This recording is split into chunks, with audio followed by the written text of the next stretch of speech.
துடைப்பத்தை நம்ம பெருக்கிறதுக்கு மட்டும்தான் இது வரைக்கும் யூஸ் பண்ணிகிட்டு இருப்போம். இந்த துடைப்பத்தில் இந்த கிளிப்பை மட்டும் மாட்டினாவே போதுங்க. இது வரைக்கும் இந்த மாதிரி ஒரு சூப்பரான ரிசல்ட்டை நம்ம பார்த்துருக்கவே மாட்டோம். இப்போ நான் ஒரு டிஷர்ட் ஒன்று எடுத்து வச்சுருக்கிறேங்க. இந்த டிஷர்ட்டில் கொஞ்சமாக குழம்பு கரை பட்டுருச்சு. இந்த மாதிரி துணிகளில் குழம்பு கரை பட்டுருச்சுன்னா நம்ம டக்குன்னு ஈஸியாக ரிமூவ் பண்ண முடியும். இதுக்காக நம்ம எடுத்துருக்கக்கூடியது படிகாரம் தான்.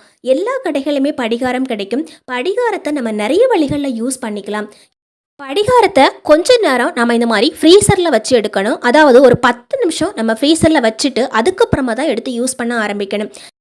இந்த படிகாரத்தை நான் ஃப்ரீசரில் ஒரு 10 நிமிஷம் அப்படியே வச்சுருந்தேங்க. அதுக்கப்புறமா தான் நான் எடுத்து யூஸ் பண்ண ஆரம்பிக்கிறேன். இப்போ சாதாரண தண்ணியில் இந்த படிகாரத்தை இந்த மாதிரி முக்கிட்டு அதுக்கப்புறமா அழுக்கு இருக்கக்கூடிய இடத்துல இந்த மாதிரி தேய்ச்சி விட்டாவே போதும்.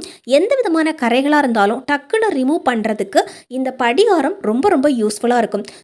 சில நேரங்களில் விலையுயர்ந்த துணிகளில் நமக்கு நிறைய கரை படிஞ்சிருக்கும். அந்த துணிகளை நம்ம சோப்பு போட்டெல்லாம் எல்லா இடத்துலையும் கழுவ முடியாது. அந்த கரை படிஞ்ச இடத்துல மட்டுமே நம்ம கழுவி எடுக்க வேண்டிய சுச்சுவேஷன் இருக்கும். அந்த டைமில் இந்த படிகாரத்தை வச்சு நம்ம ஈஸியாக அந்த அழுக்குகளை ரிமூவ் பண்ணி எடுத்துக்கலாம். ஒரு 5 நிமிஷம் இந்த படிகாரத்தை வச்சு நல்லா இந்த மாதிரி தேய்ச்சி கொடுத்தாவே போதும். கொஞ்சம் நிறைய கரை பட்டுருச்சு அப்படின்னா கொஞ்சமாக லிக்யூடு ஊற்றி அதுக்கு மேலே இந்த கல் வச்சு நல்லா தேய்ச்சி கொடுத்தா போதும். கரை சூப்பராக போயிடுங்க. இப்போ நம்ம தண்ணி ஊற்றி இந்த துணியை இந்த மாதிரி கசக்கி பார்க்கலாம். இப்போது இருந்த கரை எல்லாமே போயிடுச்சு. துணிகளில் கரை படிஞ்சிருந்ததுன்னா ஒரு முறையாவது இந்த டிப்ஸை ட்ரை பண்ணி பாருங்கள். நல்லா சூப்பராக ஒர்க் அவுட் ஆகும். இப்போ நான் ஒரு பிளேட் ஒன்று எடுத்து வச்சுருக்கிறேன். நம்ம குளிக்கிறதுக்காக யூஸ் பண்ணக்கூடிய சோப்பு கொஞ்சமாக எடுத்து வச்சுருக்கிறேன். இந்த சோப்பை இந்த மாதிரி சின்னதாக கட் பண்ணி எடுத்துக்கலாம். ரொம்ப மெலிசாக கட் பண்ணி எடுத்துக்கணும். அல்லது சீவல் இருந்ததுன்னா அதில் வச்சு சீவி கூட எடுத்துக்கலாம். நம்ம மேலுக்கு போடுற சோப்பு தான் இதுக்காக யூஸ் பண்ண வேண்டியிருக்கும். இப்போ இந்த மாதிரி குட்டி குட்டியாக கொஞ்சமாக கட் பண்ணி எடுத்தாச்சு. நம்ம வீட்டில் தீப்பெட்டி இருந்தால் அதில் ஒரு 10-15 தீக்குச்சிகள் எடுத்துக்கலாம். இந்த தீக்குச்சியில் இருக்கக்கூடிய மருந்துகளை மட்டும் கையிலே இந்த மாதிரி நுணுக்கி எடுத்தோன்னா தனியாக வந்துடும். இந்த மருந்துகள் அதிகமான விஷத்தன்மை உடையது. இந்த மருந்துகளை மட்டும் நாம் இப்போ இந்த மாதிரி நுணுக்கி எடுத்துக்கலாங்க. நான் இப்போ ஒரு 10-15 குச்சிகள் வரைக்கும் எடுத்துருக்கிறேன். அப்போ தான் கொஞ்சமாவது நமக்கு மருந்து கிடைக்கும். இப்போ இந்த சோப்பு கூடவே இந்த மருந்தை இந்த மாதிரி நல்லா மிக்ஸ் பண்ணி எடுத்துக்கலாம். கை வச்சு இந்த மாதிரி நல்லா பிசைஞ்சாவே அது சோப்பு கூட நல்லா மிக்ஸ் ஆகிடும். இப்போ நாம் மிக்ஸ் பண்ணி வச்சுருக்கக்கூடியதை சின்ன சின்ன உருண்டைகளாக உருட்டி எடுத்துக்கலாம். ஒரு பீஸ் இந்த மாதிரி எடுத்துகிட்டு கையில் வச்சு இந்த மாதிரி உருட்டினோன்னா உருண்டையாக மாறிடும். இது கொஞ்ச நேரத்துலேயே இன்னும் நல்லா திக்காக மாறிடுங்க. நம்ம வீட்டில் அதிகமாக கரப்பான் பூச்சி, பல்லி, எலி ரொம்ப தொல்லை தந்ததுன்னா இந்த மாதிரி உருட்டி வைக்கலாம். அந்த இடத்துல கரப்பான் பூச்சிகள் வரவே வராது. முக்கியமாக எலி தொல்லை இருந்ததுன்னா இந்த உருண்டைகளை வச்சோன்னா எலி சாப்பிட்டா கண்டிப்பாக செத்து போயிடும். எலி தொல்லை அதிகமாக இருக்கிற இடத்துல கூட இதை வச்சு விட்டுக்கலாங்க. பல்லிகள் இது பக்கத்தில் வரவே வராது. ஒரு முறையாவது இதை ட்ரை பண்ணி பாருங்கள். இப்போ நான் ஒரு துடைப்பம் ஒன்று எடுத்து வச்சுருக்கிறேன். இதுக்காக நம்ம பழைய துடைப்பம் யூஸ் பண்ணிக்கலாம். அல்லது புதுசாக நம்ம வீட்டில் இருக்கக்கூடிய துடைப்பம் கூட யூஸ் பண்ணிக்கலாங்க.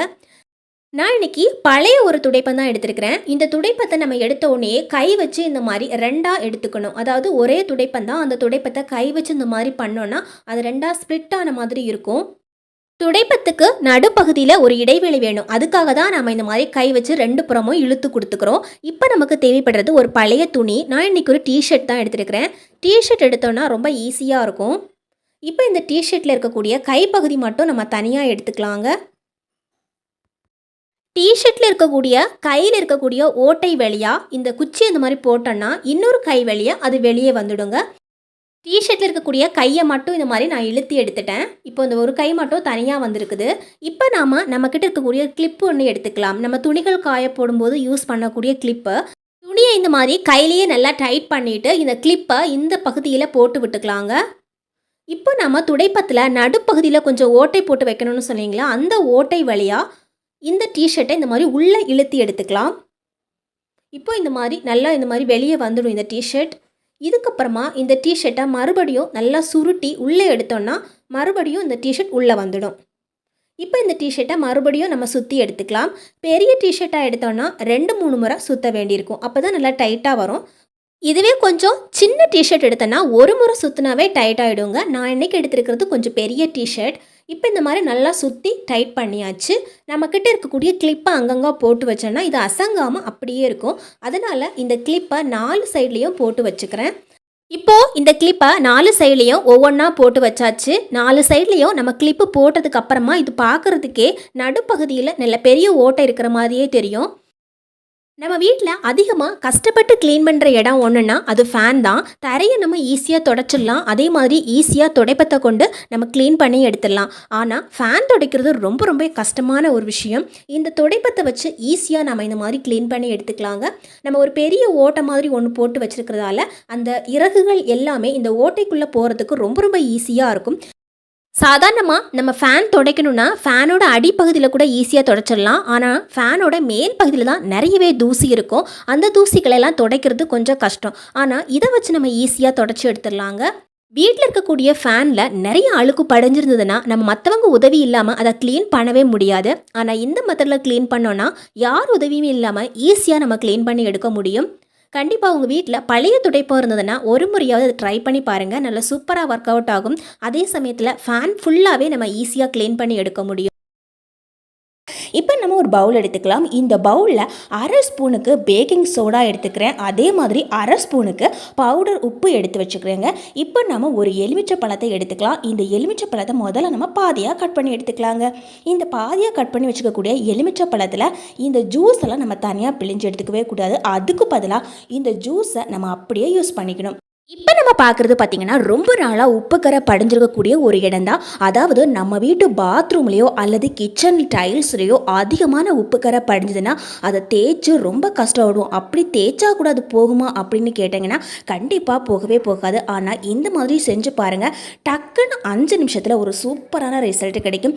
கடையிலேருந்து நம்ம காசு செலவு பண்ணி எதோ லிக்விடெல்லாம் வாங்கி யூஸ் பண்ணுவோம். ஆனால் அதெல்லாம் கொடுக்காத ஒரு சூப்பரான ரிசல்ட்டை நம்ம 5 நிமிஷத்தில் பார்க்கலாம். இப்போ நாம் எடுத்து வச்சுருக்கக்கூடிய அந்த பவுடரில் அந்த எலுமிச்சை பழத்தை அப்படியே வச்சு கொஞ்ச நேரம் இந்த மாதிரி தேய்ச்சி எடுத்தாவே போதுங்க. நம்ம எலுமிச்சை பழ ஜூஸை தனியாக பிழியில் அதை அப்படியே டைரெக்டாக இந்த மாதிரி அப்ளை பண்ணி விட்டுக்கிறோம். எந்த இடத்துலலாம் உப்பு கரை அதிகமாக இருக்கோ அந்த இடத்துல எல்லாம் ஃபுல்லாக இந்த மாதிரி 2 நிமிஷம் தேய்ச்சி விட்டுக்கணும். இப்போ நாம் எடுத்து வச்சுருக்கக்கூடிய அதே பவுலில் கொஞ்சமாக நம்ம பாத்திரம் கழுவுறதுக்காக யூஸ் பண்ணக்கூடிய ஜெல்லோ அல்லது சோப்பு பவுடரோ கொஞ்சமாக கலக்கி ஊற்றிட்டு ஒரு ஸ்க்ரப்பர் எடுத்து நல்லா ஒரு முறை தேய்ச்சி விட்டுக்கலாங்க. ரொம்ப கை வலிக்க தேய்க்கணும் அப்படிங்கிற அவசியம் கிடையாதுங்க. ஏற்கனவே நம்ம ஒரு முறை தேய்ச்சி விட்டுருக்குறோம் ஒரு 2 நிமிஷத்துக்கு. இப்போ நம்ம இந்த ஸ்க்ரப்பர் வச்சு ஒரு 2 நிமிஷம் தேய்ச்சாவே போதுங்க. அந்த உப்பு கரையெல்லாம் இருந்த இடமே தெரியாமல் போயிடுங்க. கண்டிப்பாக ட்ரை பண்ணி பாருங்கள், ரொம்ப ரொம்ப யூஸ்ஃபுல்லாக இருக்குங்க. இப்போ நம்ம எடுத்துக்கக்கூடியது பார்த்திங்கன்னா உப்பு பேப்பர். அதாவது இந்த சால்ட் பேப்பர் எல்லா கடைகளிலுமே கிடைக்கும். விலையும் ரொம்ப கம்மி தான். இப்போ நம்ம முதல்ல ஒரு மெத்தட் பார்த்தோம், பாத்ரூமில் இருக்கக்கூடிய உப்பு கரையை போக வைக்கிறதுக்கு. முதல்ல நம்ம பார்த்த ஒரு மெத்தடை விட இந்த மெத்தட் ரொம்ப ரொம்ப ஈஸியாக இருக்கும். முதல்ல நம்ம தண்ணி விட்டு நல்லா தேய்ச்சி எடுத்தோம். இதுக்கு பார்த்திங்கன்னா நம்ம தண்ணியோ சோப்போ எதுவும் தேவையில்லை. ஜஸ்ட் இந்த சால்ட் பேப்பரில் கொஞ்சமாக கிழிச்சு எடுத்து நல்லா ட்ரையாக இருக்கக்கூடிய உப்புக்கரை படிந்த டைல்ஸில் இந்த மாதிரி ஒரு 2 நிமிஷம் தேய்ச்சி கொடுத்தாவே போதுங்க. அப்புறம் பார்த்தோன்னா அவ்வளோ சூப்பராக நமக்கு க்ளீனாக இருக்கும். ரொம்ப ரொம்ப ஈஸியான ஒரு மெத்தடும் கூட.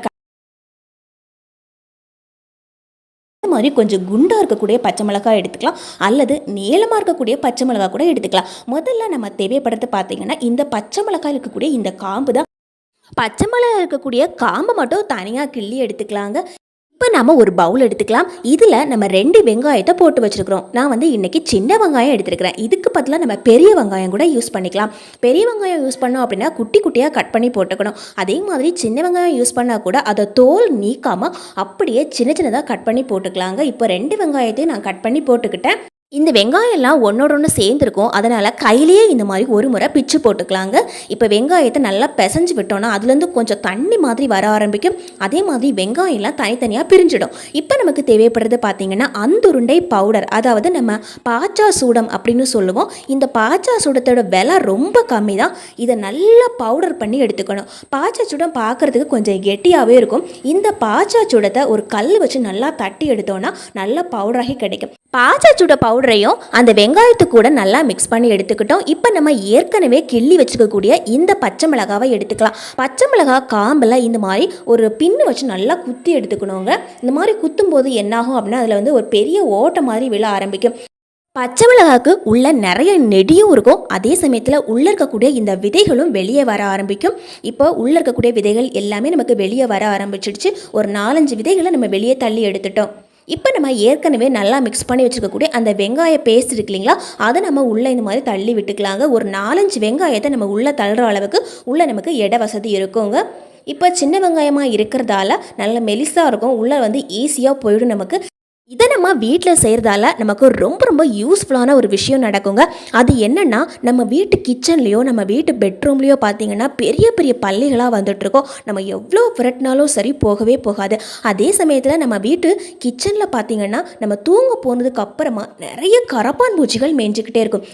பல்லிகளுக்கு அதிகமாக மோப்ப சக்தி இருக்குங்க. அதாவது இந்த வெங்காயத்துலேருந்து வரக்கூடிய நெடியும் அந்த பச்சை மிளகாயிலேருந்து வரக்கூடிய நெடிக்கும் அது கிட்ட கூட நெருங்காது. இது அதிகமாக வந்து போகிற இடங்கள், ஜன்னல், நம்முடைய கிச்சன், இந்த மாதிரி இடங்களில் வைக்கும்போது என்ன ஆகும் அப்படின்னா அந்த பகுதியில் சுற்றவே சுற்றாது. நம்ம எவ்வளோ விரட்டினாலும் போகாத அந்த பல்லி இதை வச்சாவே போதுங்க, அந்த இடத்துக்கு வரவே வராது. அதே மாதிரி பார்த்திங்கன்னா நம்ம வீட்டு டைனிங் டேபிளில் நம்ம சாப்பாடு வச்சுட்டு கொஞ்சம் நகர்ந்தா போதும், அந்த இடத்துல பல்லிகள் கூட்டமாக இருக்கும். இதையெல்லாம் தவிர்க்கிறதுக்கு நம்ம இந்த மாதிரி போட்டு வைக்கலாம். அதே மாதிரி இது செஞ்சு வச்ச உடனே நம்ம வீட்டில் இருக்கக்கூடிய எல்லாருக்குமே இதை தெரியப்படுத்தணும், நம்ம இந்த மாதிரி பச்சை மிளகாயில் வச்சிருக்கிறோம் அப்படின்னு. அதே மாதிரி நம்ம வீட்டில் சின்ன குழந்தைங்க இருந்தாங்கன்னா அவங்களோட கைக்கு எட்டாத மாதிரி தாங்க வைக்கணும். இந்த டிப்ஸ் ரொம்ப ரொம்ப யூஸ்ஃபுல்லாக இருக்கும். கண்டிப்பாக ட்ரை பண்ணி பாருங்கள்.